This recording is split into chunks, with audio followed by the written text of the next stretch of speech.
Majjhima Nikaya. Middle-length discourses. Translated by Bhikkhu Bodhi. Suttacentral.net and suttas.com. MN 91 Brahmayu Sutta, Brahmayu thus have I heard. On one occasion the Blessed One was wandering in the country of the Vaidihans with a large sangha of bhikkhus, with 500 bhikkhus. Now on that occasion the Brahmin Brahmayu was living at Mithila. He was old, aged, burdened with years, advanced in life, and come to the last stage. He was 120 years old. He was a master of the three Vedas with their vocabularies, liturgy, phonology, and etymology, and the histories as a fifth, skilled in philology and grammar. He was fully versed in natural philosophy and in the marks of a great man. The Brahmin Brahmayu heard, the recluse Gotama, the son of the Sakyans who went forth from a Sakyan clan, has been wandering in the country of the Vaidihans with a large sangha of 500 bhikkhus. Now a good report of Master Gotama has been spread to this effect: the Blessed One is accomplished, fully enlightened, perfect in true knowledge and conduct, sublime, knower of worlds, incomparable leader of persons to be tamed, teacher of gods and humans, enlightened, blessed. He declares this world with its gods, its maras and its brahmas, this generation with its recluses and brahmins, with its princes and its people, which he has himself realized with direct knowledge.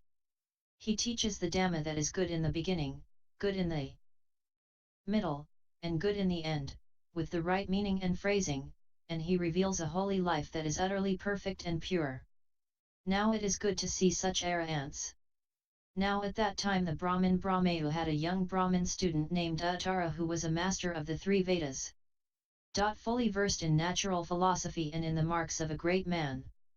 He told his student, "My dear Uttara, the recluse Gotama, the son of the Sakyans who went forth from a Sakyan clan, has been wandering in the country of the Vaidihans with a large sangha of 500 bhikkhus. Now it is good to see such arahants. Come, my dear Uttara, go to the recluse Gotama and find out whether the report spread about him is true or not, and whether Master Gotama is one such as this or not. Thus we shall know about Master Gotama through you." Uttara: "But how shall I find out, sir, whether the report spread about Master Gotama is true or not, and whether Master Gotama is one such as this or not?" Brahmayu: "My dear Uttara, the 32 marks of a great man have been handed down in our hymns, and the great man who is endowed with them has only two possible destinies, no other. If he lives the home life, he becomes a wheel-turning monarch, a righteous king who rules by the Dhamma, master of the four quarters, all victorious, who has stabilized his country and possesses the 7 treasures. He has these 7 treasures, the wheel treasure, the elephant treasure, the horse treasure, the jewel treasure, the woman treasure, the steward treasure, and the counselor treasure as the 7th. His children, who exceed 1,000, are brave and heroic, and crush the armies of others. Over this earth bounded by the ocean, he rules without a rod, without a weapon, by means of the Dhamma. But if he goes forth from the home life into homelessness, he becomes an accomplished one, a fully enlightened one, who draws aside the veil in the world. But I, my dear Uttara, am the giver of the hymns, you are the receiver of them." "Yes, sir," Uttara replied. He rose from his seat, and after paying homage to the Brahmin Brahmayu, keeping him on his right, he left for the country of the Vaidihans, where the Blessed One was wandering. Traveling by stages, he came to the Blessed One and exchanged greetings with him. When this courteous and amiable talk was finished, he sat down at one side and looked for the 32 marks of a great man on the Blessed One's body.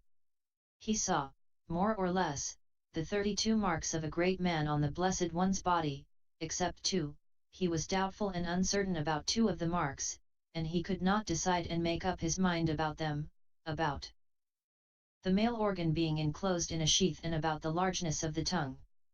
Then it occurred to the Blessed One, this Brahmin student Uttara sees, more or less, the 32 marks of a great man on me, except 2. He is doubtful and uncertain about 2 of the marks, and he cannot decide and make up his mind about them, about the male organ being enclosed in a sheath and about the largeness of the tongue. Then the Blessed One worked such a feat of supernormal power that the Brahmin student Uttara saw that the Blessed One's male organ was enclosed in a sheath. Next the Blessed One extruded his tongue, and he repeatedly touched both ear holes and both nostrils, and he covered the whole of his forehead with his tongue. Then the Brahmin student Uttara thought, the recluse Gotama is endowed with the 32 marks of a great man. Suppose I were to follow the recluse Gotama and observe his behavior. Then he followed the Blessed One for 7 months like a shadow, never leaving him. At the end of the 7 months in the country of the Vidihans, he set out to journey to Mithila where the Brahmin Brahmayu was. When he arrived, he paid homage to him and sat down at one side. Thereupon, the Brahmin Brahmayu asked him, "Well, my dear Uttara, is the report that has been spread about Master Gotama true or not? And is Master Gotama one such as this or not?" Uttara replied, "The report that has been spread about Master Gotama is true, sir, and not otherwise, and Master Gotama is one such as this. And not otherwise. He possesses the 32 marks of a great man." Master Gotama sets his foot down squarely. This is a mark of a great man in Master Gotama. On the soles of his feet there are wheels with 1,000 spokes and ribs and hubs all complete. He has projecting heels. He has long fingers and toes. His hands and feet are soft and tender. He has netted hands and feet. His feet are arched. He has legs like an antelope's. When he stands without stooping, the palms of both his hands touch and rub against his knees. His male organ is enclosed in a sheath. He is the color of gold, his skin has a golden sheen. He is fine-skinned, and because of the fineness of his skin, dust and dirt do not stick on his body. His body hairs grow singly, each body hair growing alone in a hair socket. The tips of his body hairs turn up, the upturned body hairs are blue-black, the color of collyrium, curled and turned to the right. He has the straight limbs of a Brahma. He has 7 convexities, he has the torso of a lion. The furrow between his shoulders is filled in. He has the spread of a banyan tree. The span of his arms equals the height of his body, and the height of his body equals the span of his arms. His neck and his shoulders are even. His taste is supremely acute. He is lion-jawed. He has 40 teeth. His teeth are even. His teeth are without gaps. His teeth are quite white. He has a large tongue. He has a divine voice, like the call of the Karavlka bird. His eyes are deep blue. He has the eyelashes of an ox. He has hair growing in the space between his eyebrows, which is white with the sheen of soft cotton. His head is shaped like a turban. This is a mark of a great man in Master Gotama. Master Gotama is endowed with these 32 marks of a great man. When he walks, he steps out with the right foot first. He does not extend his foot too far or put it down too near. He walks neither too quickly nor too slowly. He walks without his knees knocking together. He walks without his ankles knocking together. He walks without raising or lowering his thighs, or bringing them together or keeping them apart. When he walks, only the lower part of his body oscillates, and he does not walk with bodily effort. When he turns to look, he does so with his whole body. He does not look straight up, he does not look straight down. He does not walk looking about. He looks a plough yoke's length before him, beyond that he has unhindered knowledge and vision. When he goes indoors, he does not raise or lower his body, or bend it forward or back. He turns round neither too far from the seat nor too near it. He does not lean on the seat with his hand. He does not throw his body onto the seat. When seated indoors, he does not fidget with his hands. He does not fidget with his feet. He does not sit with his knees crossed. He does not sit with his ankles crossed. He does not sit with his hand holding his chin. When seated indoors he is not afraid, he does not shiver and tremble, he is not nervous. Being unafraid, not shivering or trembling or nervous, his hair does not stand up and he is intent on seclusion. When he receives the water for the bowl, he does not raise or lower the bowl or tip it forwards or backwards. He receives neither too little nor too much water for the bowl. He washes the bowl without making a splashing noise. He washes the bowl without turning it round. He does not put the bowl on the floor to wash his hands. When his hands are washed, the bowl is washed, and when the bowl is washed, his hands are washed. He pours the water for the bowl neither too far nor too near, and he does not pour it about. When he receives rice, he does not raise or lower the bowl or tip it forwards or backwards. He receives neither too little rice nor too much rice. He adds sauces in the right proportion, he does not exceed the right amount of sauce in the mouthful. He turns the mouthful over 2 or 3 times in his mouth and then swallows it, and no rice kernel enters his body unchanged, and no rice kernel remains in his mouth. Then he takes another mouthful. He takes his food experiencing the taste, though not experiencing greed for the taste. The food he takes has 8 factors.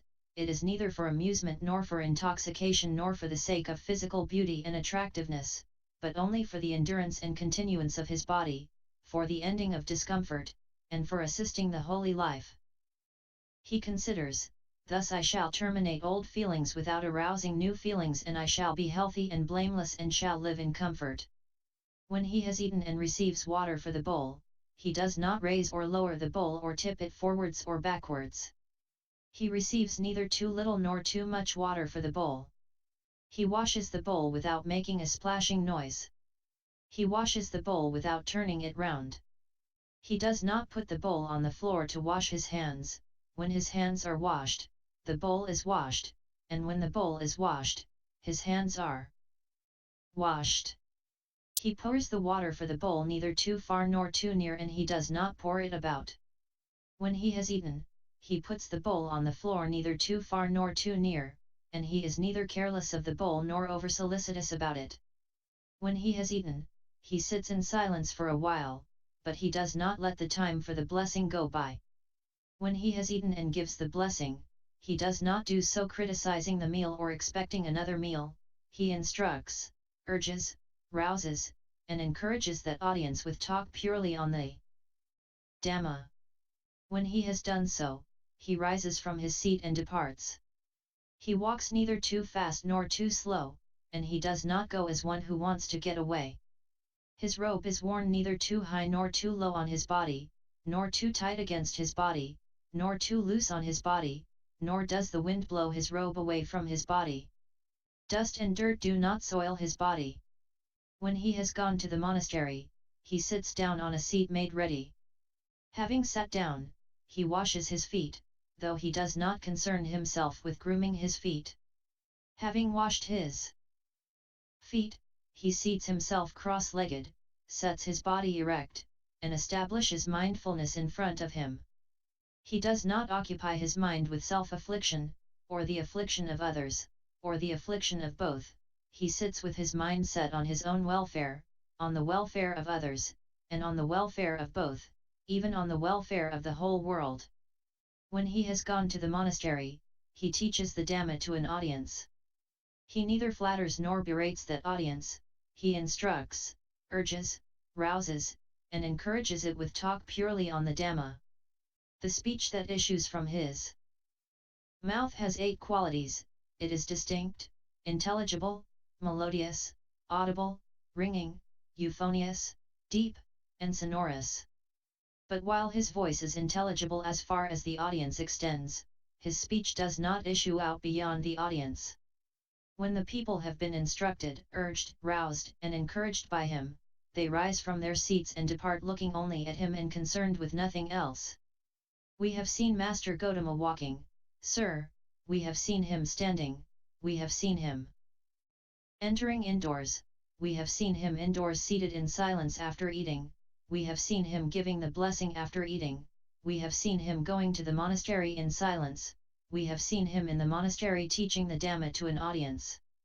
Such is the Master Gotama, such he is, and more than that.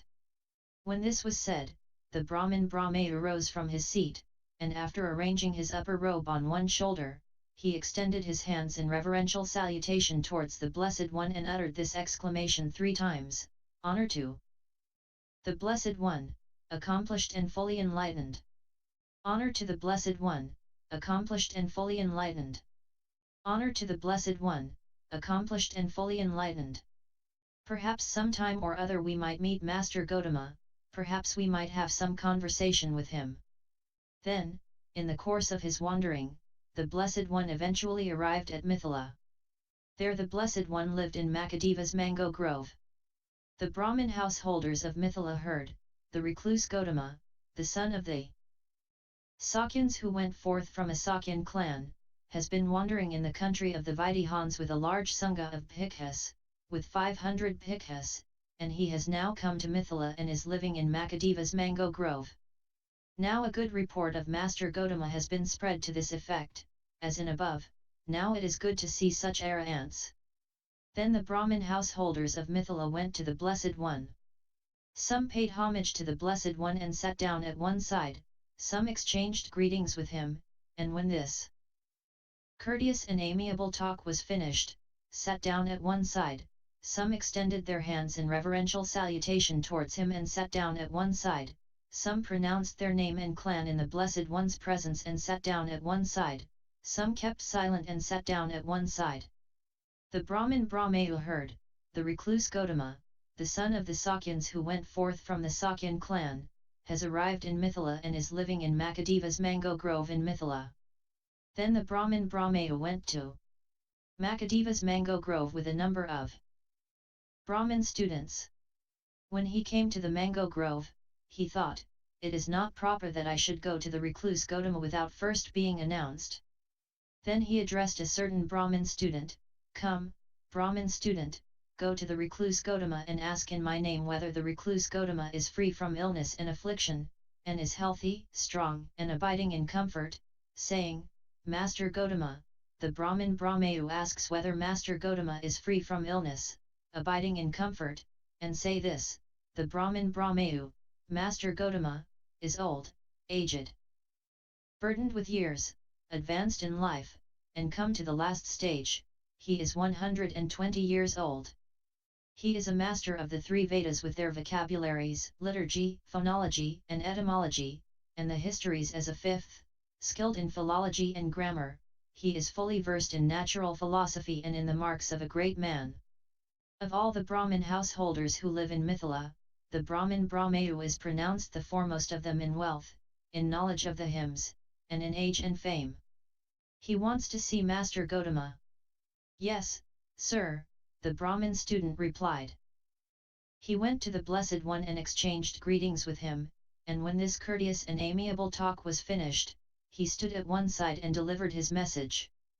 The Blessed One said, "Now is the time for the Brahmin Brahmayu to do as he thinks fit."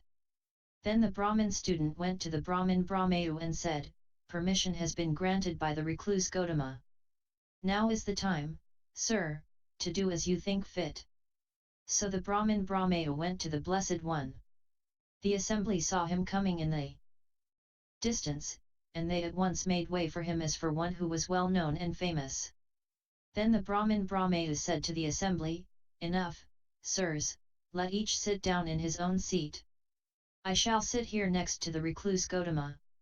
Then he went to the Blessed One and exchanged greetings with him, and when this courteous and amiable talk was finished, he sat down at one side and looked for the 32 marks of a great man on the Blessed One's body. He saw, more or less, the 32 marks of a great man on the Blessed One's body, except 2, he was doubtful about 2 of the marks, and he could not decide and make up his mind about them, about the male organ being enclosed in a sheath and about the largeness of the tongue. Then the Brahmin Brahmayu addressed the Blessed One in stanzas. "The 2 and 30 marks I learned that are the signs of a great man. I still do not see 2 of these upon your body, Gotama. Is what should be concealed by cloth hid in a sheath, greatest of men? Though called by a word of feminine gender, perhaps your tongue is a manly one? Perhaps your tongue is large as well, according to what we have been taught? Please put it out a little bit and so, O seer, cure our doubt. For welfare in this very life and happiness in lives to come." And now we crave for leave to ask something that we aspire to know. Then it occurred to the Blessed One, this Brahman Brahmayu sees, more or less, the 32 marks of a great man on me, except 2, he is doubtful and uncertain about 2 of the marks, and he cannot decide and make up his mind about them, about the male organ being enclosed in a sheath and about the largeness of the tongue.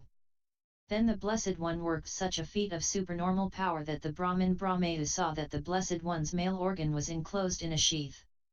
Next the Blessed One extruded his tongue, and he repeatedly touched both ear holes and both nostrils, and he covered the whole of his forehead with his tongue.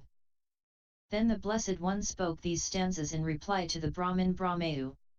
The 32 marks you learned that are the signs of a great man all on my body can be found. So, Brahman, doubt no more on that. What must be known is directly known, what must be developed has been developed. What must be abandoned has been abandoned, therefore, Brahman, I am a Buddha.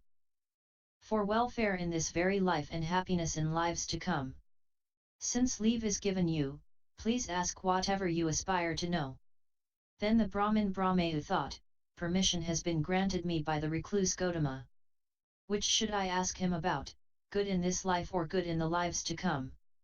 Then he thought, I am skilled in the good of this life, and others too ask me about good in this life. Why shouldn't I ask him only about good in the lives to come? Then he addressed the Blessed One in stanzas, how does one become a Brahmin? And how does one attain to knowledge? How has one the triple knowledge? And how does one become a holy scholar? How does one become an arahant?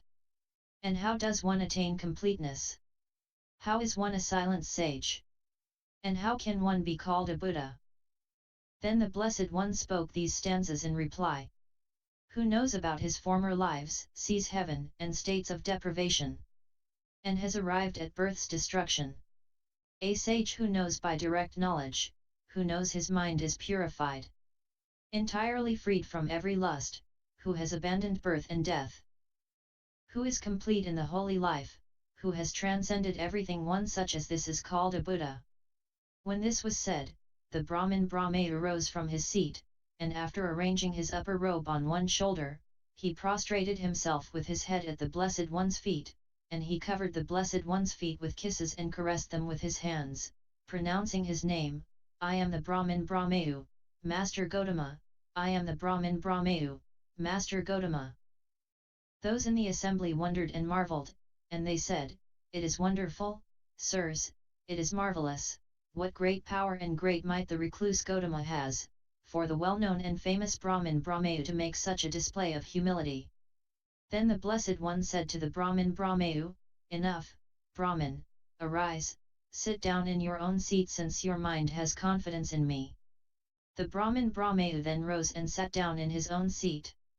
The Blessed One then gave him progressive instruction, that is talk on giving virtue, on the heavens. He explained the danger, degradation, and defilement in sensual pleasures and the blessing of renunciation. When he knew that the Brahman Brahmayu's mind was ready, receptive, free from hindrances, elated, and confident, he expounded to him the teaching special to the Buddhas, suffering, its origin, its cessation, and the path. Just as a clean cloth with all marks removed would take dye evenly, so too, while the Brahman Brahmayu sat there, the spotless immaculate vision of the Dhamma arose. In him, all that is subject to arising is subject to cessation. Then the Brahman Brahmayu saw the Dhamma, attained the Dhamma, understood the Dhamma, fathomed the Dhamma, he crossed beyond doubt, did away with perplexity, gained intrepidity, and became independent of others in the teacher's dispensation. Then he said to the Blessed One, Magnificent, Master Gotama! Magnificent, Master Gotama! Master Gotama has made the Dhamma clear in many ways, as though he were turning upright what had been overthrown, revealing what was hidden, showing the way to one who was lost, or holding up a lamp in the dark for those with eyesight to see forms. I go to Master Gotama for refuge and to the Dhamma and to the Sangha of Bhikkhus. From today let Master Gotama remember me as a lay follower who has gone to him for refuge for life. Let the Blessed One, together with the Sangha of Bhikkhus, consent to accept tomorrow's meal from me. The Blessed One consented in silence. Then, knowing that the Blessed One had consented, the Brahmin Brahmayu rose from his seat, and after paying homage to the Blessed One, keeping him on his right, he departed. Then, when the night had ended, the Brahmin Brahmayu had good food of various kinds prepared in his residence, and he had the time announced to the Blessed One, "It is time, Master Gotama, the meal is ready." Then, it being morning, the Blessed One dressed, and taking his bowl and outer robe, he went with the Sangha of Bhikkhus to the Brahmin Brahmayu's residence and sat down on the seat made ready. Then, for a week, with his own hands, the Brahmin Brahmayu served and satisfied the Sangha of Bhikkhus headed by the Buddha with various kinds of good food. At the end of that week, the Blessed One set out to wander in the country of the Vidihans. Soon after he had gone, the Brahmin Brahmayu died. Then a number of Bhikkhus went to the Blessed One, and after paying homage to him, they sat down at one side and said, "Venerable Sir, the Brahmin Brahmayu has died. What is his destination? What is his future course?" Bhikkhus, the Brahmin Brahmayu was wise, he entered into the way of the Dhamma, and he did not trouble me in the interpretation of the Dhamma. With the destruction of the 5 lower fetters, he has reappeared spontaneously in the pure abodes and will there attain final nibbana, without ever returning from that world. That is what the Blessed One said. The Bhikkhus were satisfied and delighted in the Blessed One's words. In this discourse, it described how an elderly 120 years old Brahmin Brahmayu is converted and becomes a non-returner when he sees the 32 marks of a great man in the Buddha and was taught a gradual course in Dhamma by the Buddha. Brahmin Brahmayu is well versed in the 3 Vedas, and when he heard Buddha was known, he sent his disciple Uttara to see if Buddha is as great as many claimed. Brahmin Brahmayu asked Uttara to check if Buddha has the 32 marks of a great man and if he is the fully enlightened one. Uttara decided to follow the Buddha for 7 months to observe the Buddha, and after which he reported his findings to Brahmin Brahmayu. After hearing the report, Brahmin Brahmayu extended his hands in reverential salutation towards the Blessed One and uttered this exclamation 3 times, "Honor to the Blessed One, accomplished and fully enlightened. Honor to the Blessed One, accomplished and fully enlightened. Honor to the Blessed One, accomplished and fully enlightened." Perhaps sometime or other we might meet Master Gotama, perhaps we might have some conversation with him. Then on one occasion, the elderly Brahmin Brahmayu went to visit the Buddha, and the Buddha showed him the 32 marks of a great man and answered his questions. The Blessed One then gave him progressive instruction, that is, talk on giving, virtue, on the heavens. He explained the danger, degradation, and defilement in sensual pleasures and the blessing of renunciation. When he knew that the Brahmin Brahmayu's mind was ready, receptive, free from hindrances, elated, and confident, he expounded to him the teaching special to the Buddhas, suffering, its origin, its cessation, and the path. Just as a clean cloth with all marks removed would take dye evenly, so too. While the Brahmin Brahmayu sat there, the spotless immaculate vision of the Dhamma arose in him. All that is subject to arising is subject to cessation. References